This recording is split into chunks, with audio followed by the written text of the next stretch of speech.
Hello and welcome back to Hudson Auto Films. Today we are back yet again on the Nova. And well, today is probably one of the most exciting episodes in the series so far. If you didn't see last week's episode, well, we tried to get the Alpha race engine running and, well, it coughed, spluttered and fired out of all the wrong places. Whoa! All sorts of timing issues and other frustrating gremlins, and in today's episode we are going to address all of them and get this thing running properly for the first time. Then once we've got this thing running, we need to make it stop. So the Nova is getting big brakes on all four corners. So by the end of today's episode, we'll have a basically finished, very capable chassis for the Nova. So lots of fun, lots of work, let's do this. So here is our Alpha racing engine, and as we all know, last week it did not behave. All sorts of suggestions flooded in through the comments. Ideas ranged from the cam timing being wrong, the cam actually being bent, the firing order being out, and, well, the engine just being completely buggered. But in the cool light of day, when returning to the workshop, we quickly realised why it wasn't running properly. And now it is time to address what we think stopped the engine from running. Now I have to say, I read the comments and I was getting a little bit annoyed at some of the comments stating dead obvious things and a bunch of things that we'd already tried. There's only so much detail you can really put into the videos and so many things we had attempted to do. Now we still do need to address the slight wobble. We'll need to look at that because we can't see it from where we're standing. Exactly. In our positions of security. Yeah. Explosions. Now, so yeah, we couldn't see that until, post. But on the subject, as I said, of very simple things, we came in today and, I think my thoughts were valves, which is still... Valve timing is one of these. Is it right? Oh, we set the offset on this bank. Is it a mirrored offset on this bank, or is it, are they offset that way, or that way, or that way? Or that, I could do all kinds of windscreen. Exactly, yeah. So that's always a possibility, slightly out on valve timing. And I think that's what I walked in thinking. But then Steve looked. Well, I did some reading. Yeah. Not often I can read things. Normally, firing order is 1342. That's what we go off, 1342. But that's probably for an inline engine. Yeah. Yeah, this isn't an inline engine. There's some writing here on the block, and it says 1324. Now, this was one of the suggestions which I was semi-insulted by. I thought, they must think we're stupid. They must think we're really In fact, stupid. many people did say, Yes. You are very stupid, look at these Neanderthals. Borat, yeah. Which, is lovely. But we were so deep in this, cams, thinking it was all a cam problem, that we may have overlooked something very simple. Like reading. When they cast it into the block like that, they want you to know it. Yeah. Because it's quite obvious now. But now we know that, so, it's not to say that the cams aren't going to cause issues, but at least now we can say we are firing correctly. People were saying this bank is incorrect. That's 4 and 2. So they were the wrong way around. That means that these points on the distributor were wrong cylinder for each spark plug, so could cause a few issues with misfires. But that has now been remedied. Yeah, we swapped them over. So we're going to try again, and obviously in order to figure out what's going on here, we also need to have it turning over. So we're going to hook everything up again and investigate. Find out if we do actually have a wobbly cam, bent camshaft, broken pulley, God knows what, but let's hope it runs. Yeah, I think one way to find out. Fingers crossed. Fingers crossed. Wow, so a very, very silly oversight. But as I mentioned before, when you're really deep into a project and you've got your head set on an idea, in our case it was cam timing, which was something we had to sort, well, yeah, you sort of just don't think outside of that. You think all the simple things are ticked, but this is a perfect reminder just to go back and check the basics.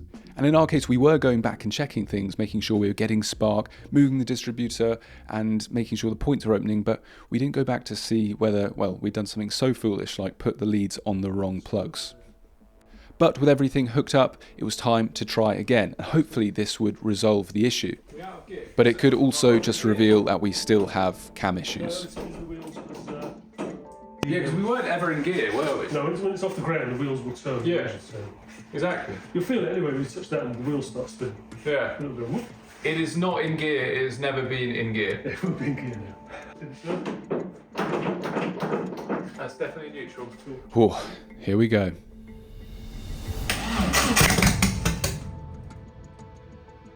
That blew something. That was But. that was better than anything so far. That was like 6 combustions. Ready? Yeah, go for it.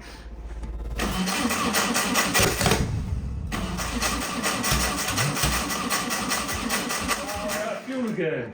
Fuel again. It's going to go to the petrol station. Yeah. So literally this was just the f***ing spark plugs. It was just the wrong Fire order. Wrong sparky order. Put a bit more in this time. Really? Hey! Too crazy.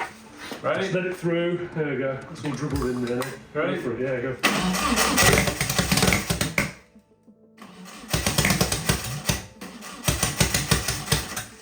Well, that is one way to clean the cobwebs out of the exhaust. But that was already a lot more action than we had in the whole of the last episode, so maybe it was just as simple as the leads were the wrong way round. And now with a proper fuel supply, it was time to try and get a little bit more life out of this thing. We still might have a wobbly cam, so we can't get too excited yet.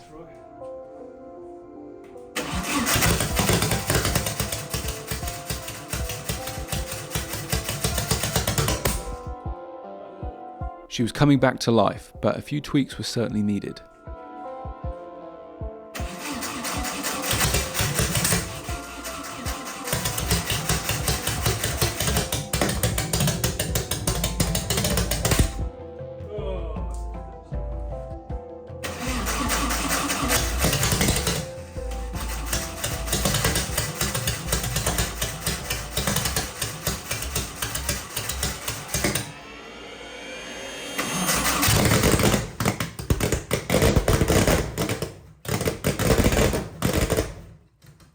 The monster is alive. Loud. That is loud. I think it needs to go this way a little bit more. Fucking hell. Ready? Yeah, go.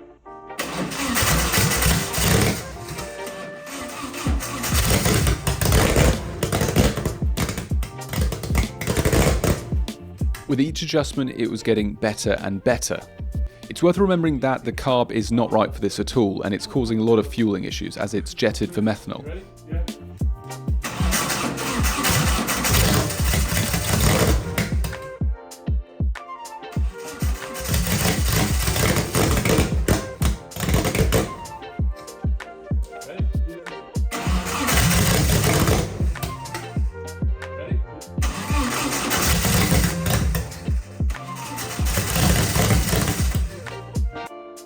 It's like it does need to be pulled a bit, but it's obviously such a fraction because of the... I think it's got quite a lot of fuel that comes through because it's jetted. Yeah. Methanol, it's like huge amounts of fuel coming through. Ready? Yeah, keep going. This was a huge milestone for the build. The engine was actually running. Lots to do still, but time for a tea break. It's a very 90s thing. But just because it was running doesn't mean we don't have problems. Like we all saw in the last video, it looked like the left bank was wobbling, like the cam was bent. So we need to figure out whether it is, because if it is, that is a big problem.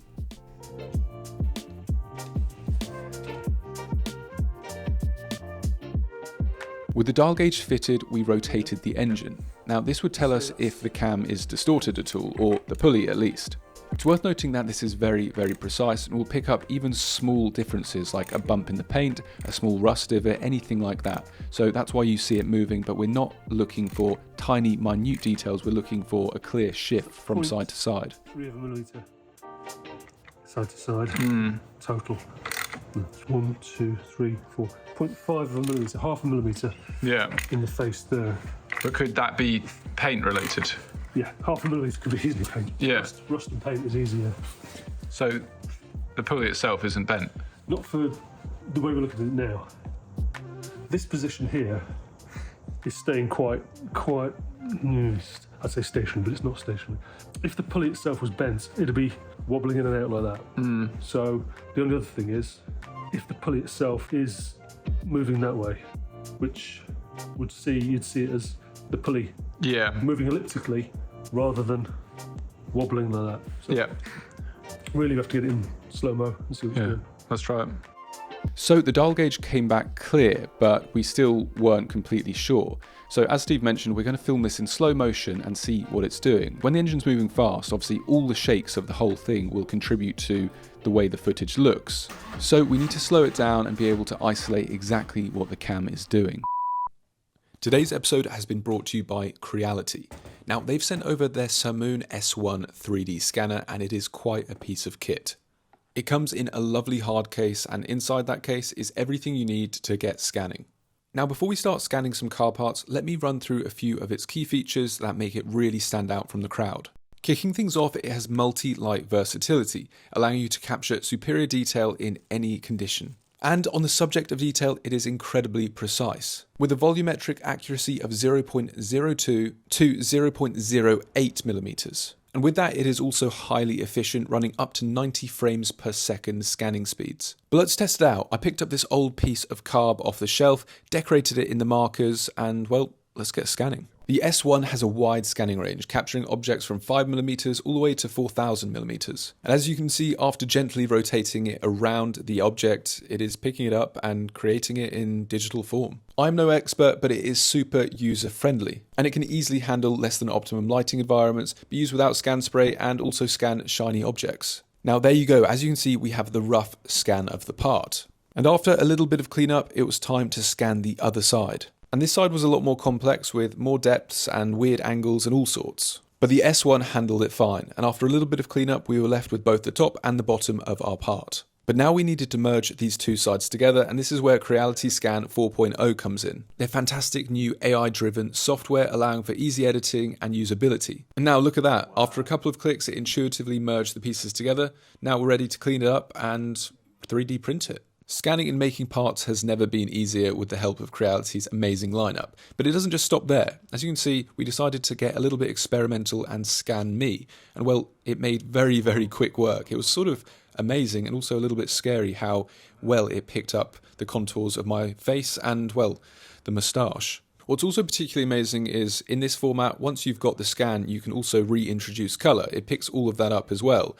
It is quite amazing. But probably my favourite part is the single line scanning mode, which is a specialised feature for capturing high detail areas like deep holes. As you can see, I've given it a complicated object to scan with many different levels and planes, but the Simoon S1 is making quick work of it. And even with a very quick scan, it manages to find all the detail, all the depths without any issues at all. It didn't even struggle. The Simoon S1 is a really powerful piece of kit with so many potential applications. I really do recommend it. I've left the link in the description, so go and check it out now. Now, pay close attention to the left cam pulley.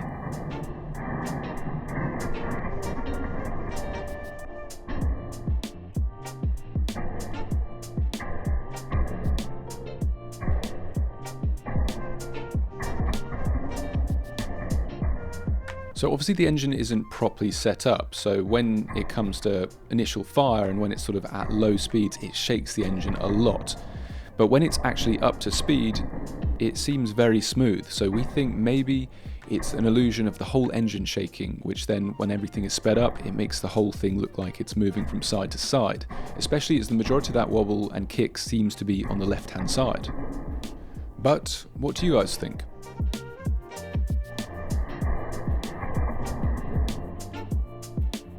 Everything was going well. We continued testing, but then the unthinkable happened.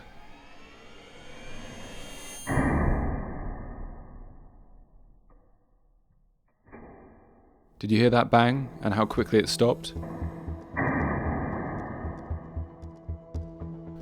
Now, the engine wouldn't turn over. Lock solid. Yeah. And that wouldn't be because the starter's stuck in. No. It might be. It might be because the starter might have... Because I pressed the starter whilst it was moving. Yeah, I'll try and go backwards. But I'll probably just unwind this. No. No. Ooh. This was very, very bad news. After all the excitement, now it was potentially toast. The first thing to do was remove the starter. I was convinced and hoping that this was the issue as I pressed it sort of when the engine was rotating and at the wrong time basically. So I'd hoped it just got jammed in place.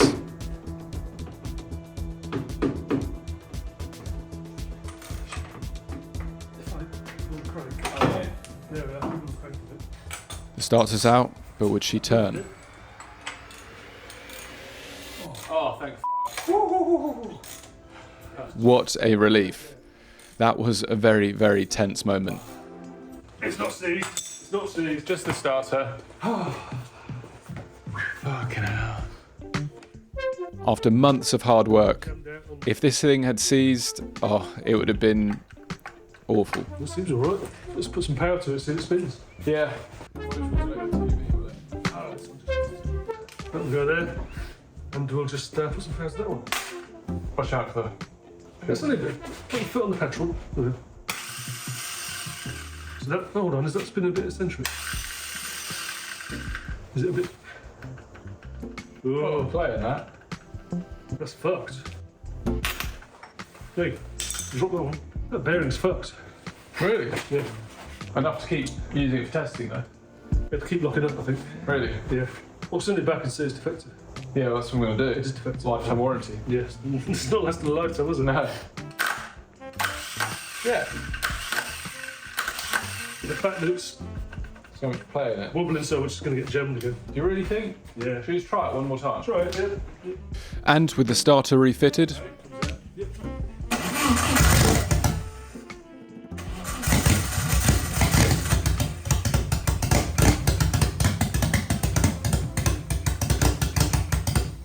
Difficult to tell because the engine's shaking so much. yeah. Everything's moving around. You have to isolate the shaking. I'm going to go to this this actuator here, Yeah? and we'll try manually Yeah. assisted run. Yeah. Okay, let's do In it. other words, give it a go. Ready? Yeah.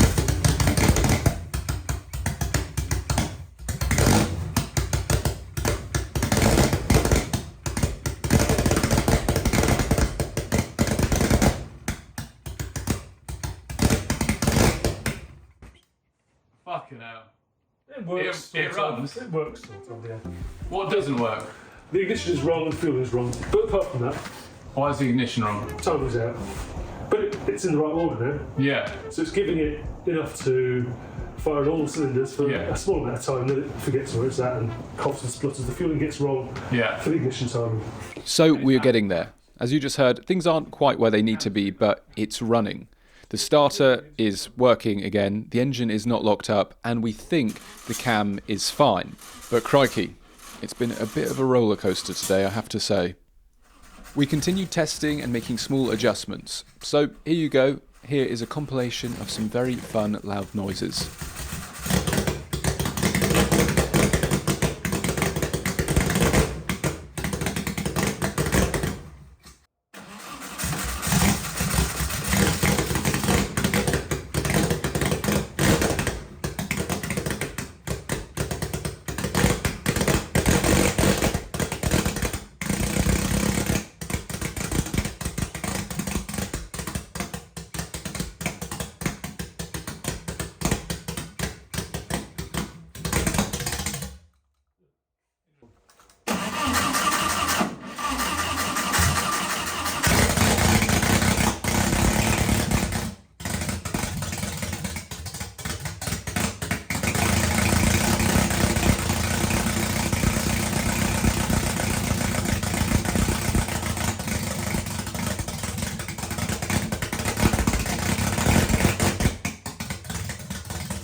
Bloody hell. Oh, it's my ears.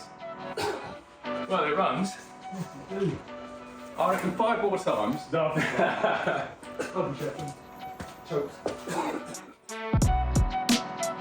Wow, so there we go. The little Alpha race engine is running. Still a long way to go, but it's come a long way. Just a few weeks ago, this was a box full of bits in a shed, and then in the same shed, we put it back together and, well, it's breathing.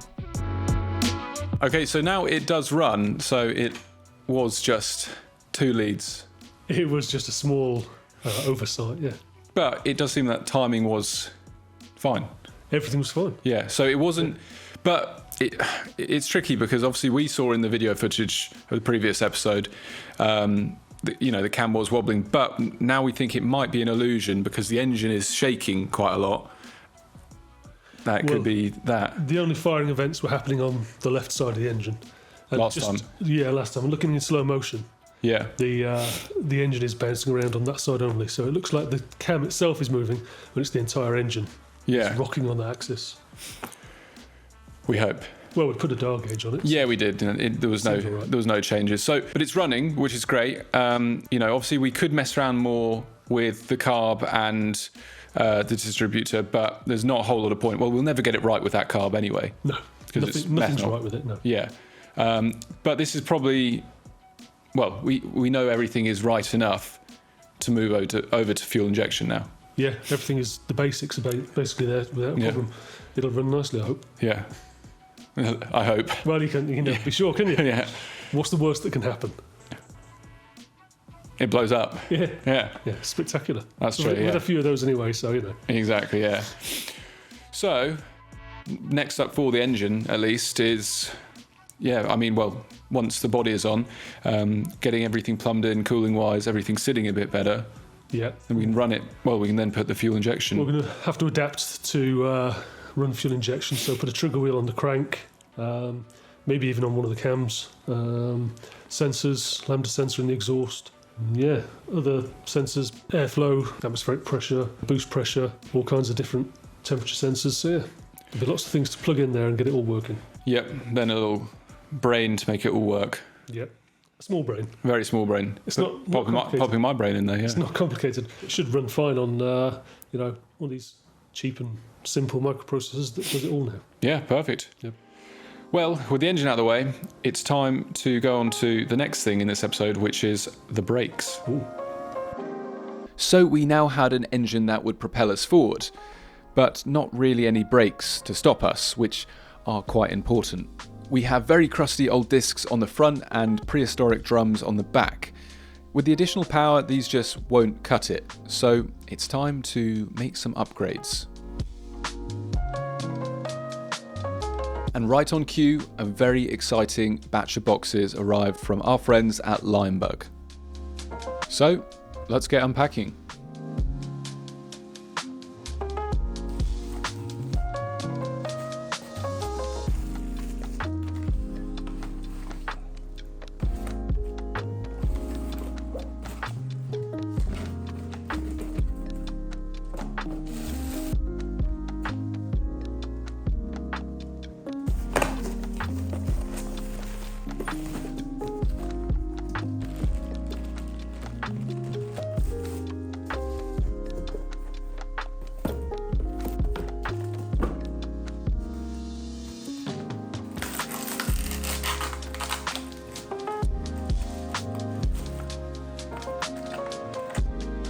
Wow, look at this very, very exciting lineup.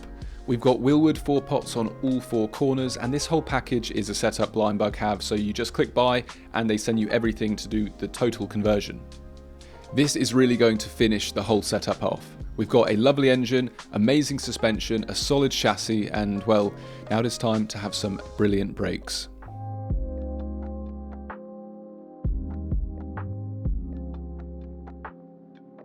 So, in with the new, out with the old.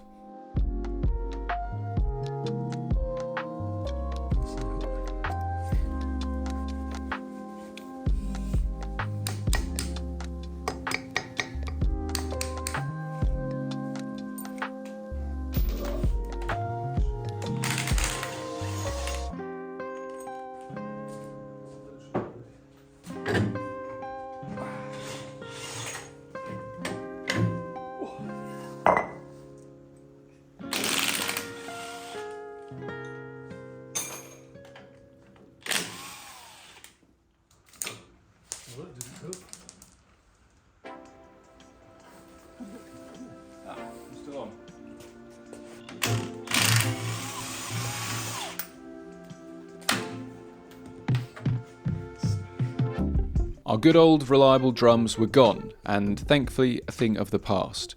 So now it is time to give everything a little bit of a clean up before we introduce the very, very nice new discs.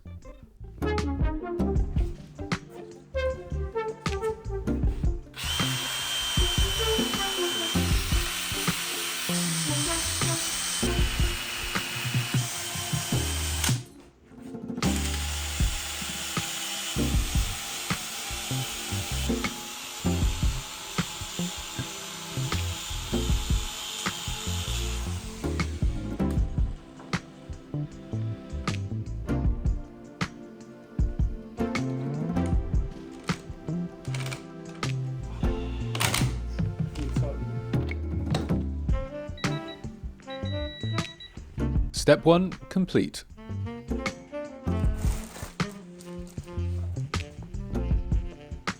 Nice.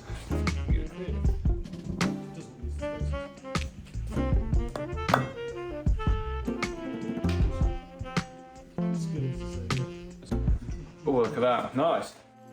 Now that is a nice bit of metal. I've never treated myself to such fancy brakes, but this is the perfect build to do just that. And here is the cherry on top. Will you put pads in?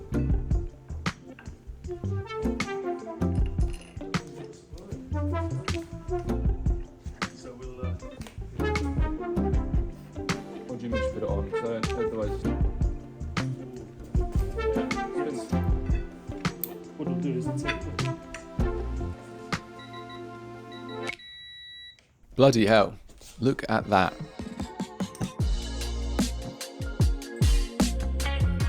Brakes ready to stop that Italian beast, if we ever get it out of the cage.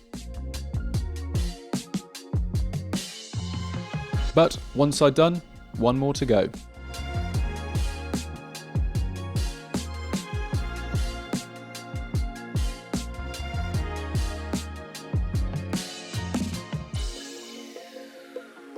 With the back done, it was time to turn our attention to the front, which really did stick out now. With all the nice shiny parts, those final discs looked a bit ridiculous. Well, so do the dirty tyres, but we'll address those on another session. And the rims. And those front two bolts. Yeah.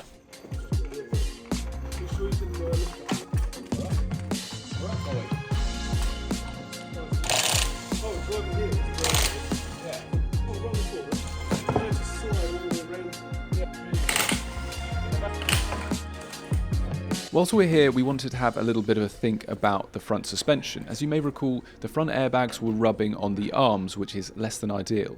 So here's what we're thinking.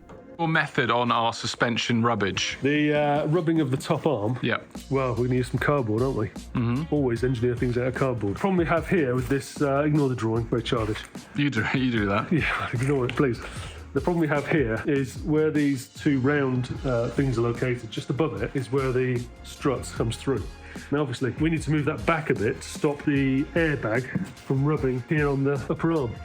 Now some people say grind the upper arm down, it doesn't matter, it doesn't take any tension anymore, springs on there, yeah that's fine, but it goes against the grain to start cutting into suspension components. So really what we're going to do is relieve the problem further up. So a piece of cardboard, basically trace the line of the top mount, extend it further back, so we can make this out of one piece of flake steel, attach it on there, it can come back towards the top of the mount here, triangulate the sides, and then cut a hole as long as you need the slot here for the shock absorber to be situated further back and angled so that it misses the top arm. Do you think we're going to hit anything on the Nova body by going further back? Potential. There's always potential there. We may have to do a little bit of measuring of that thing over there in the field. We always clear it's a bit of fiberglass, so. But you can always cut a hole in the fiberglass because it's not structural, is it? So as long as it doesn't hit anything like structural in the bodywork or the passenger compartment area, shouldn't intrude on there. We're way off, so there's plenty of room. Cool. It'll be fine. Trust me. What else can go wrong? Mm-hmm. So some fun fabrication ahead of us, and while Steve continued with the cardboard aided design, I continued to strip the front brakes down. Now the rears were incredibly easy to fit and everything came off easily, but the fronts would be more complex, and that is because we have 4 ancient ball joints to remove. And ball joints are awkward at the best of times, but this car has had quite the life and these brakes were basically sitting in mud. So this would not be fun. Not to mention we don't really have the right tools on hand. So yeah, fun times ahead.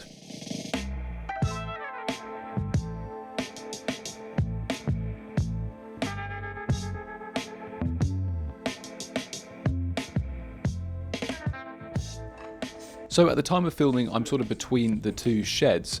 If you haven't seen, last week we moved into a very exciting new barn, so please do check that episode out. So it's time to move our parts over there because we've got some more tools there. We've got some tools here, some tools there. It's all a bit of a mess, but yeah, time to go to the new shed.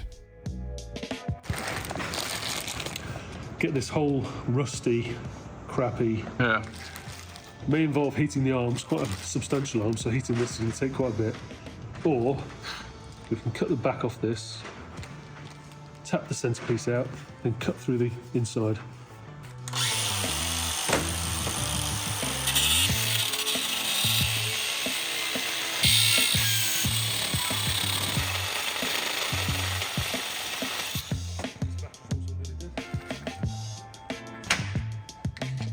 Now, removing the old ball joints and even putting the new ones in would be near impossible with the hand tools we had available. But our new neighbour and good pal Josh allowed us to use his press, which is incredibly kind, and made our lives a lot easier. Woo! Bloody hell. Oh, beauty. Works up. Comes apart. Yeah. Many years of rust comes apart. Crikey.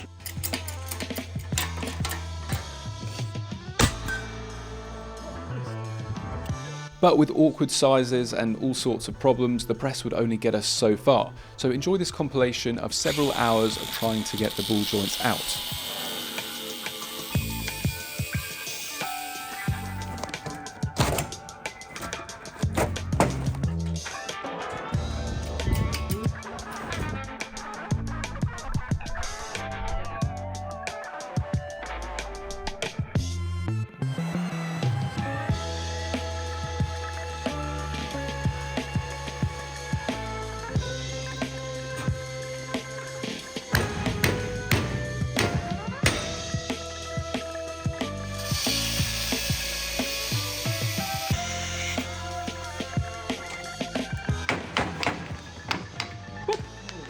He's out.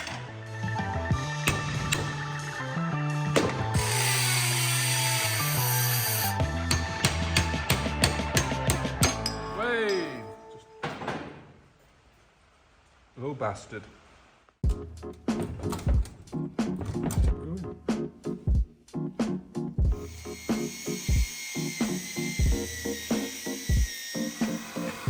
And after many, many hours and getting ourselves our own press, we finally had the old ball joints out and the new ones in. So, time to get this front brake setup on.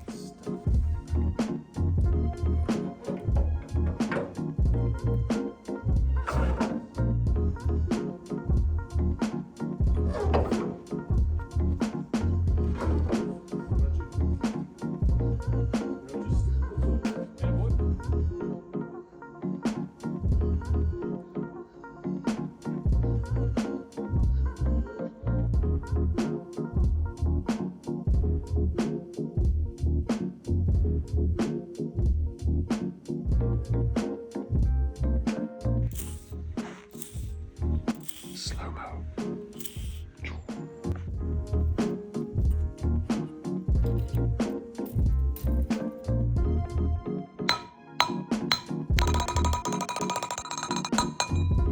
Sounds like it's done. Yeah. Yeah.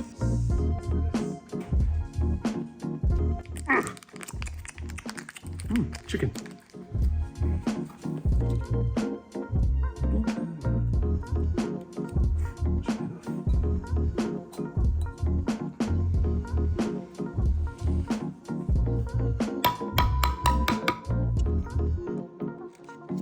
Right, so start just tapping it in.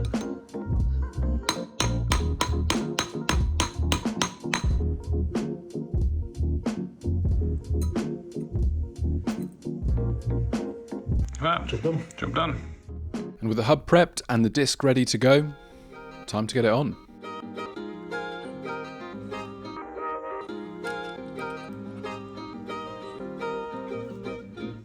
It was looking good, but then I suddenly realised I hadn't put the caliper mount on. So time to take it all off and put that on, because that is quite an important part.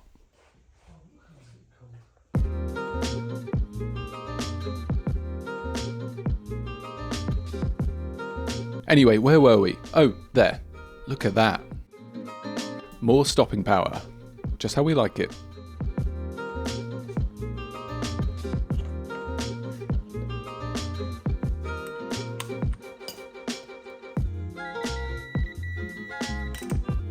And with everything torqued down, that was the first of the front brakes done, and they look fantastic.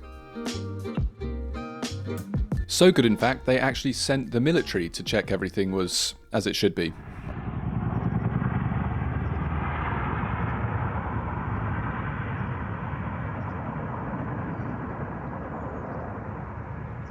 Is that American? No, it's probably one of ours. Good job, we've got good security for this very valuable kit car we've got here. Yeah, they're keeping a close eye Yeah. on the supercar. 3 down, 1 more to go.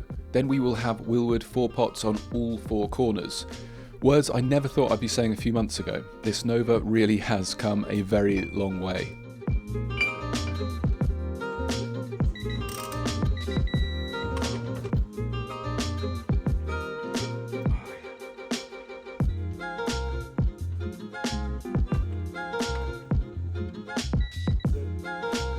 Front brake install complete.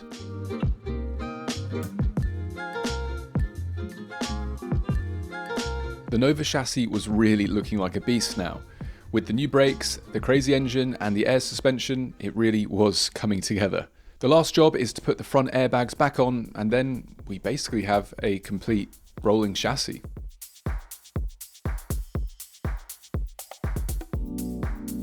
I know you've all seen it, but we have to give this car its moment. Every week it comes such a long way, and yeah, it's getting exciting, and we're really closing into the final stretch. It's quite a long final stretch, but we're getting there. So, minus plumbing, please welcome our finished Nova rolling chassis.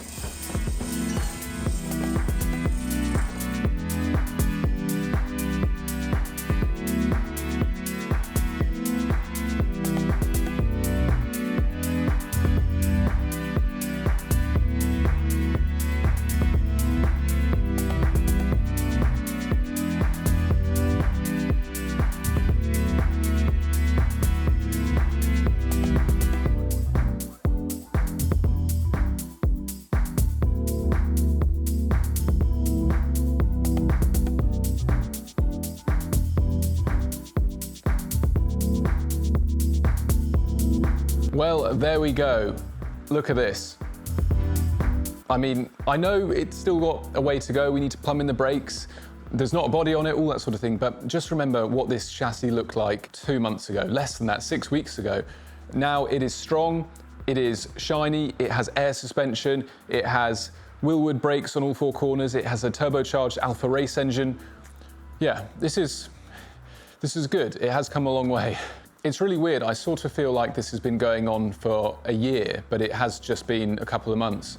I got the car in the summer, didn't touch it for a couple of months, and yeah, it's all been sort of crazy. This really started kicking off in August time, and I certainly didn't think it would be anything like this. But a bit of a recap. So the engine is running. Of course, it's running-ish in the sense of the timing's not perfect, the fueling is appalling because the carb isn't right. We could mess around and dial those in, but there's not a whole lot of point but there's not really.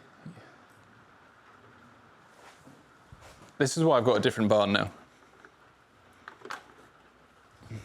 We could obviously mess around and dial it in and get it running better, but there's not a whole lot of point. Obviously, the carb basically would need completely dismantling and making it suitable for petrol again. It's currently running a methanol setup, which is why it won't run properly and won't fuel properly. But there's no point of rebuilding it because we're not going to be running it with a carb at all.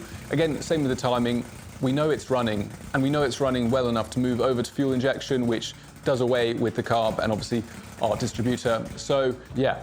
But it's a running engine. It runs, and it sounded sort of like a crazed monster, which is exactly how I wanted it to. So that is a huge achievement, and I cannot wait to hear this thing idle for a longer period of time once it's got cooling and all that sort of thing. That is going to be wonderful. But then onto the brakes, Wilwoods on all 4 corners. Now that is very exciting. I've never had a setup quite this nice on any car, so thank you to Linebug for helping with this. Go check them out, link in the description. Really great people. They've helped so much on this build and just been really amazing sources of knowledge as well as helping with the parts. So what is next for the car and in general? Well, this actually marks the last episode in this barn. Not forever, but certainly for the Nova build. The next time the Nova comes here, it will be running and driving, popping down to visit. So that is sad and exciting and crazy how far the Nova really has propelled the channel. Without the Nova, there wouldn't be another barn. So yeah, really wonderful. But the Nova build is now moving over to the new workshop where the next big thing really is the body. We need to get the body prepped and ready to go on the chassis. There's going to be lots of lifting it on, lifting it off, all of that sort of thing, just by the nature of it. So we need to really get all the paint off, get it primed and get a rough idea and start the body work. and then put it on. Then we can start figuring out where things are going to mount, how the cooling setup's going to fit, start messing around with all of the very wonderful designs that you guys sent in, and yeah, sort of just start really dialing it in. So I'm ranting, but really the next stage is to take the chassis and the body, make them one again, and yeah, start really dialing in and diving in for that final stretch of turning it from a chassis into a car. I hope all of that makes sense. I feel rather tired and exhausted, so I sort of am in a bit of a fever dream state right now.